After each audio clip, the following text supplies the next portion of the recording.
आप सभी श्रोतागणों का एक बार फिर से स्वागत है मेरे चैनल रागनी सिंह में। आज मालती जोशी जी की एक हृदय मर्मस्पर्शी कहानी सुनाने जा रही हूँ, जिसका शीर्षक है कबाड़। तो चलिए शुरू करते हैं मालती जोशी जी की कहानी कबाड़। फर्नीचर की दुकान से बाहर निकलते ही इन्होंने कहा, देखो, एक बात बिल्कुल साफ हो जानी चाहिए। नया सोफा घर में तभी आएगा जब पुराना बाहर जाएगा। यह नहीं होगा कि उसे भी तुम सीने से लगाए रखो। नए घर में कोई पुराना सामान नहीं जाएगा सिवा तुम्हारे। यह जुमला, यह मजाक अब इतना घिस चुका था कि मुझे न तो हंसी आई न ही गुस्सा आया। मैं चुप ही बनी रही कि एकाएक मुझे याद आया, सुनिए, बहुत पहले बड़े भैया ने एक बार कहा था कि सोफा सेट अगर निकालो तो एक बार मुझसे ज़रूर पूछ लेना। अरे तो उसमें पूछना क्या है, कल ही उनके यहाँ रखाते हैं। भैया से हमें कोई सौदा तो करना नहीं है। इनका औदार्य देखकर मुझे बहुत अच्छा लगा, खासकर भैया के लिए। बेचारे कब से मन बना रहे थे, पर मजबूरी में बेंत की कुर्सियों पर ही संतोष करना पड़ रहा था। तो फिर यही तय हुआ, गृह प्रवेश का निमंत्रण देने जाएंगे तो एक लोडिंग टेम्पो में सोफा सेट भी लोड करवा लेंगे। भैया वाकई बहुत खुश हुए। मैंने ही खेत जताते हुए कहा, सॉरी भैया, जल्दी में रंग रोगन नहीं करवा सके। दरअसल काम इतना फैल गया है कि। अरे तो कोई बात नहीं, उन्होंने मुझे आश्वस्त करते हुए कहा। जैसा है इस घर के लिए बिल्कुल फिट है। बहुत चमका कर लाती तो बेमेल लगता। उन दोनों को बैठक में छोड़कर मैं भीतर भाभी से मिलने चली गई। भाभी आंगन में थीं। दीवार पार से पड़ोस की भाभी बधाई दे रही थीं। सुनीता की मम्मी, नए सोफा सेट की बधाई। अरे काहे की बधाई, कोई नया थोड़ा है। वो तो ननद रानी नए घर में जा रही हैं तो अपना कबाड़ यहाँ फेंक कर जा रही हैं। एक जिंदा कबाड़ हम ढो ही रहे हैं, इसे भी ढो लेंगे। जिंदा कबाड़ यानी कि माँ। छाती में एक कील सी गड़ गई। उल्टे पैरों लौटकर मैंने माँ के कमरे का रुख किया। हस्बे मामूल दिन के 5 बजे भी वहाँ घुप अंधेरा था। पता नहीं माँ को इस अंधेरे कोठरी में क्यों डाल रखा है। भाभी का तर्क है कि अब उन्हें अंधेरा या उजाले से क्या फ़र्क पड़ता है। दीवार टटोलकर मैंने स्विच दबाया। एक मनहूस सी पीली रोशनी कमरे में भर गई। अगर शिकायत करूं तो भाभी अभी कह उठेंगी, तुम कहो तो यहाँ 108 का बल्ब लगा दें। कौन है? छीड़ स्वर उभरा। माँ ने शायद मेरी आहट पा ली थी, या शायद खटके की आवाज़ से उनकी तंद्रा टूटी थी। मैं हूँ माँ, शीला, मैंने उनके पास बैठते हुए कहा। कैसी हो? ठीक ही हूँ। फिर सही संजा सोई क्यों हो? उठकर बैठो। अकेली आई हो? नहीं, ये भी हैं, बाहर भैया के साथ बैठे हैं। खांसते खखारते माँ उठकर बैठ गई। तब तक मेरी आंखें उस रोशनी की अभ्यस्त हो चुकी थीं। मैंने माँ की ओर देखा।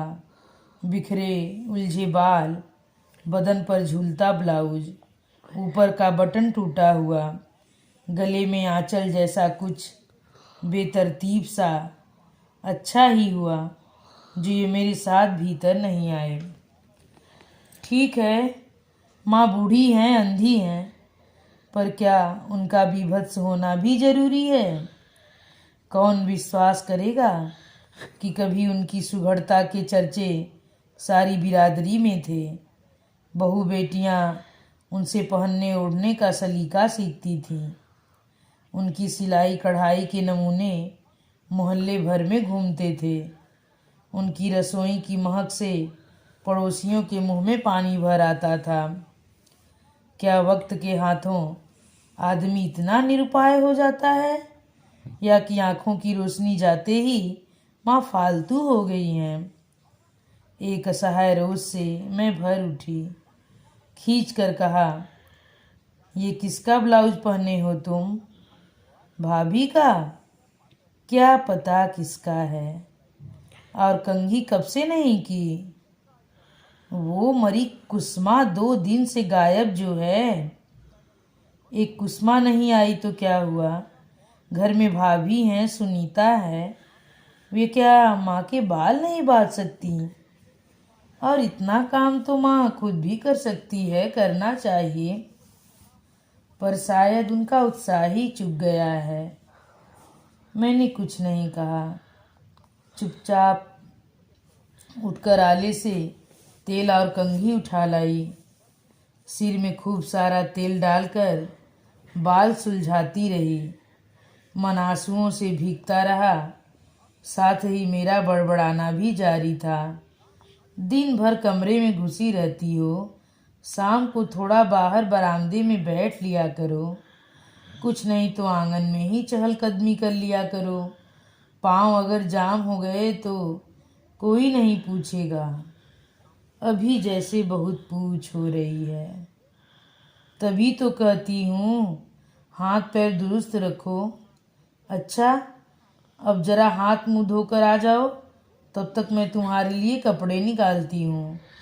माँ जैसे ही बिस्तर से उतरकर खड़ी हुई, मैं देखती रह गई। साड़ी के नाम पर एक चिंदी सी बदन पर झूल रही थी। माँ, ये तुमने क्या स्वांग बना रखा है? ठीक से साड़ी क्यों नहीं पहनती?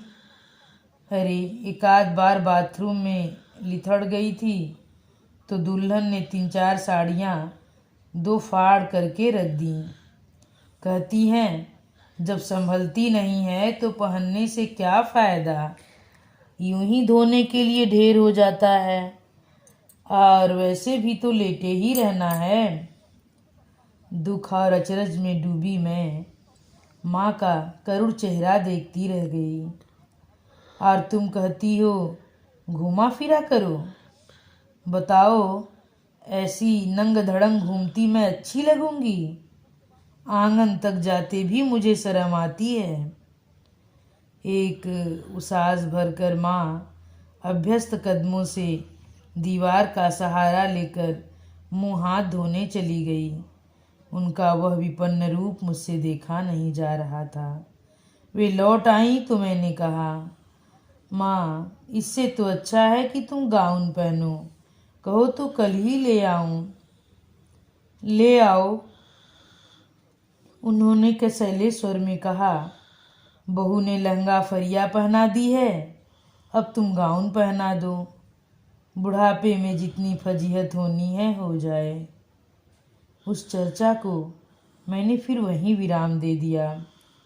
उनके कपड़े बदलवाते हुए कहा, चलो अब चलकर अपने जमाई राजा से मिल लो। गृह प्रवेश का निमंत्रण देने आए हैं। हम लोग के बाहर आते ही ये उठ खड़े हुए। माताजी प्रणाम। जीते रहो बेटा, माँ ने आवाज़ की दिशा में हाथ उठाकर कहा। उन लोगों को बैठक में छोड़कर मैं भीतर चली आई। भाभी किचन में हमारे लिए नाश्ता बना रही थी। विजय विनय प्लेट वगैरह लगा रहे थे। वाह भाभी, प्याज के पकौड़े, मैंने बेवजह उलझते हुए कहा। भाभी को खुश करना जरूरी था। भाभी, खाने पीने में मैं असली बात ही भूल जाऊंगी। इस रविवार को गृह प्रवेश है। आप सबको सुबह से आना है। मैंने जानबूझकर छुट्टी का दिन चुना है। और हाँ, माँ को भी जरूर लाना। सो तो लाना ही पड़ेगा, नहीं तो किसी एक को घर पर रुकना पड़ेगा। नहीं, घर पर कोई नहीं रुकेगा, सबको आना है। सुनीता उसी समय स्कूल से लौटी थी। बोली, बुआ सबको कहाँ बुला रही हो? बुआ इतवार को नए घर में जा रही हैं, भाभी ने बताया। सब लोग नए घर में जा रहे हैं, विजय बोला। एक हम ही हैं जो इस खंडहर में पड़े हैं, खंडहर में खंडहर के साथ, विनय ने कहा और दोनों फिक से हंस दिए। सुनीता भी मुंह फेरकर मुस्कुरा दी। मुझे अपेक्षा थी कि भाभी बच्चों को डांटेंगी, पर वे चुपचाप पकौड़े तलती रहीं। जाहिर था कि उनकी सह पाकर ही बच्चे बदतमीजी कर रहे थे। मन पर एक खरोंच सी लगी। विषय बदलने की गरज से मैंने कहा, भाभी आजकल कुसुमा नहीं आ रही है क्या? माँ बता रही थी।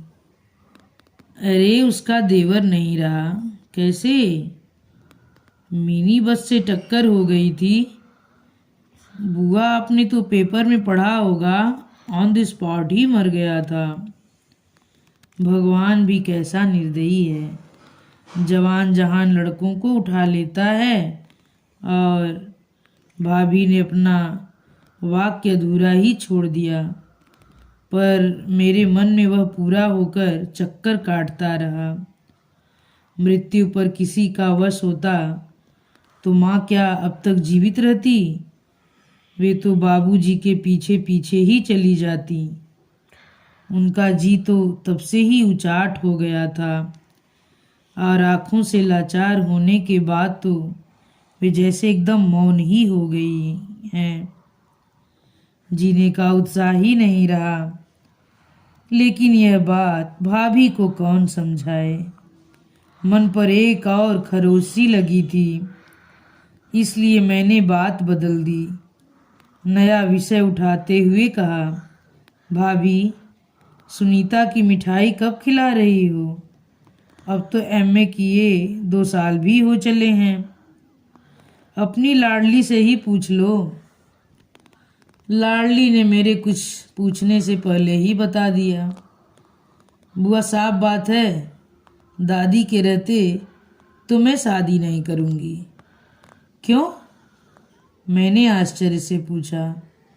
दादी क्या मना करती हैं? उल्टे वे तो बल्कि खुश होंगी। उनके खुश होने से क्या होता है? जरा मम्मी का तो सोचिए, वे तो एकदम अकेली पड़ जाएंगी। अकेले वे किस किस को देखेंगी, कितना काम करेंगी? ये दोनों भूतनाथ तो किसी मतलब के नहीं हैं। पगली लड़की की शादी के बाद तो हर माँ अकेली पड़ जाती है, तो क्या शादियाँ नहीं होंगी? और फिर दादी के अभी कितने दिन बाकी हैं कौन जानता है। यही तो हम समझा रहे हैं। हम तो खैर सेवा करते करते बुढ़ा ही गए हैं। तुम भी बुढ़ा जाओगी तो शादी कौन करेगा?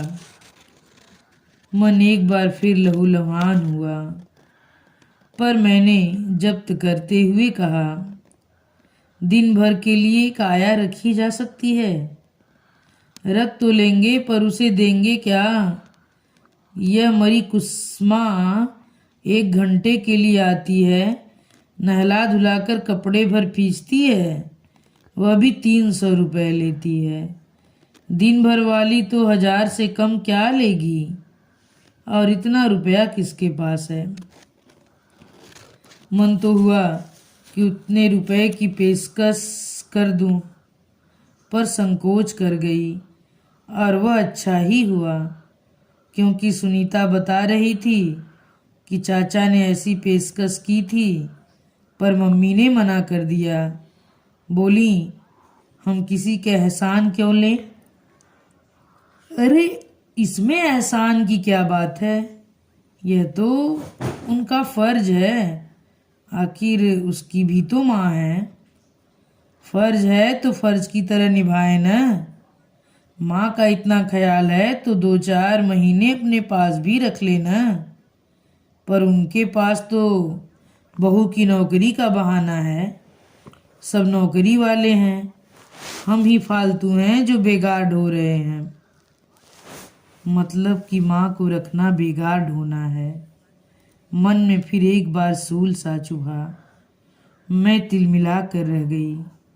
भाभी छोटे पर बेहद नाराज हैं, पर छोटे का तर्क यह है कि बड़े भैया माँ को रखे हुए हैं तो कोई एहसान नहीं कर रहे। इतने बड़े घर में मुफ्त रहते भी तो हैं।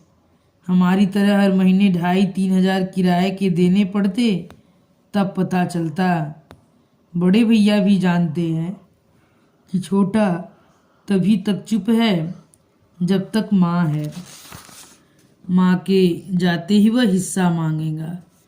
इसीलिए घर की मरम्मत पर वे एक पाई भी खर्च नहीं करते। 60 साल पुराना वह घर धीरे धीरे खंडहर बनता जा रहा है। भाभी और उनके बच्चों की आंखों में जो एक अच्छे से घर का सपना था, वह शायद धीरे धीरे धुंधला पड़ता जा रहा है। शायद इसीलिए सबके मन में इतनी कड़वाहट भर गई है।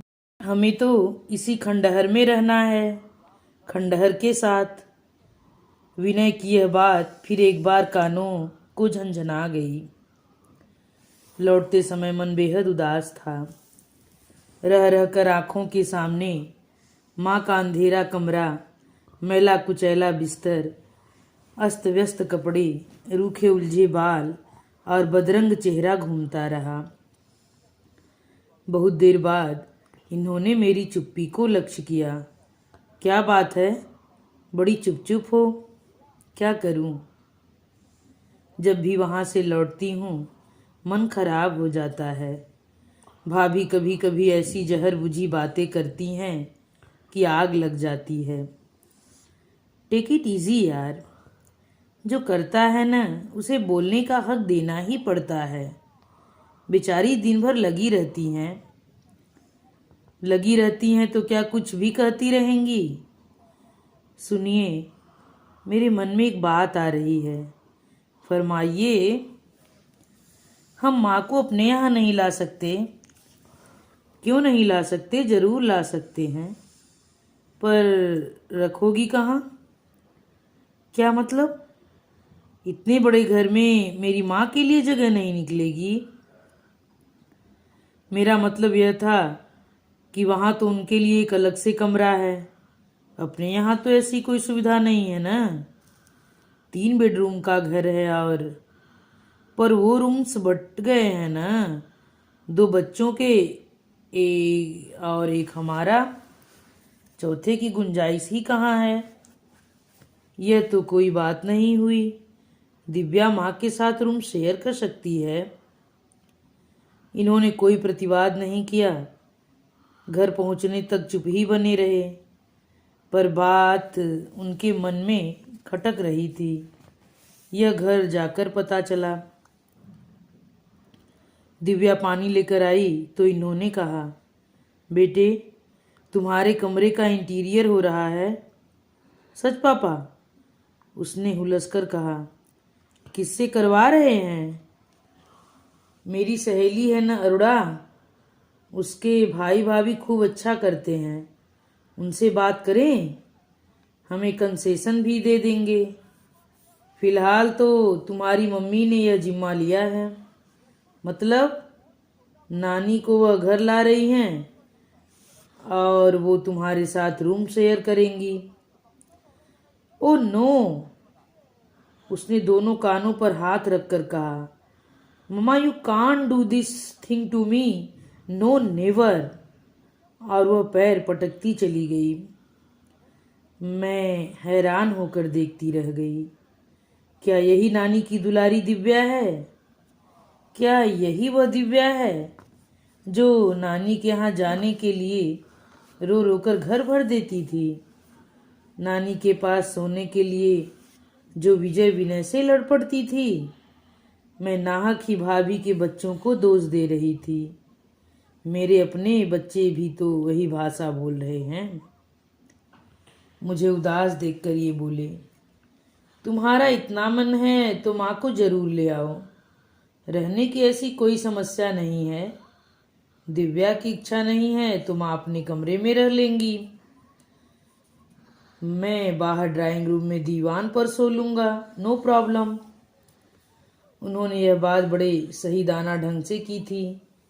जानते थे कि यह प्रस्ताव न तो बच्चों को स्वीकार्य होगा न मुझे। मैंने कहा भी कि 2-4 दिन की बात होती तो आप दीपक के साथ भी एडजस्ट हो सकते थे, पर मैं माँ को ज़्यादा दिनों के लिए लाना चाहती हूँ, शायद हमेशा के लिए। उनकी दुर्दशा मुझसे देखी नहीं जाती। कह तो दिया भाई कि ले आओ, पर यह बताओ कि यहाँ दिन भर उनके पास कौन रहेगा? वह घर तो उनका जाना पहचाना है, अपने आप चल फिर लेती हैं। यहाँ तो उन्हें पग पग पर सहारे की जरूरत पड़ेगी। एक आया रख लेंगे। वह इतना आसान नहीं है देवी जी। मैं यहाँ की बात नहीं कर रहा। यहाँ तो सब बाइयाँ तुम्हारी परखी हुई हैं, पर वहाँ तो सब कुछ नया होगा, नया माहौल, नए लोग। साल 6 महीने तो हमें बहुत ही चौकन्ना रहना पड़ेगा। एकदम नए नौकर पर घर छोड़ना तो बेवकूफ़ी होगी। ऐसा करो, तुम 4-6 महीने की छुट्टी ले लो। क्या बात कर रहे हो? इतनी लंबी छुट्टी मुझे कौन देगा? तो फिर रिटायरमेंट ले लो। आखिर नौकरी माँ से बड़ी तो नहीं है। इस समय मैं रिटायरमेंट कैसे ले सकती हूँ? मकान की किस्तें कौन भरेगा? सोच लो। क्या सोचूं? मेरी समझ में तो कुछ नहीं आ रहा। साल 6 महीने की बात थी। अगर सब लोग साथ देते तो माँ के ये आखिरी दिन अच्छे से कट जाते। माफ़ करना डार्लिंग, ये साल 6 महीने की बात नहीं है। तुम्हारी माँ, भगवान उन्हें लंबी आयु दें, सिर्फ आँख से लाचार हैं, बाकी एकदम चुस्त दुरुस्त हैं। अभी 8-10 साल आराम से चलेंगी। क्या इतने दिन उन्हें झेल सकोगी? वाकई सोचने वाली बात थी। मेरी मानो वे जहाँ हैं उन्हें वहीं पड़ी, मेरा मतलब है बनी रहने दो। जब मन हो मिल आया करो। वे अब उनकी आदत में शुमार हो गई हैं। रोते झीकते ही सही वे उन्हें निभा ले जाएंगी। पर तुम नए सिरे से यह सब नहीं कर पाओगी। बेकार में भैया से बुराई लेने का कोई मतलब नहीं है। ये शायद ठीक कह रहे थे। माँ जहाँ थी वहीं ठीक थी। भैया भाभी उन्हें झेलने के लिए अभिशप्त थे। मेरे साथ ऐसी कोई मजबूरी नहीं थी। फिर घर भर को नाराज करने का औचित्य ही क्या था। बस यही लगा कि माँ सचमुच एक कबाड़ हो गई हैं। कबाड़ भी ऐसा जो न रखते बनता न फेंकते बनता। कहानी सुनने के लिए आप सभी श्रोतागणों का बहुत धन्यवाद।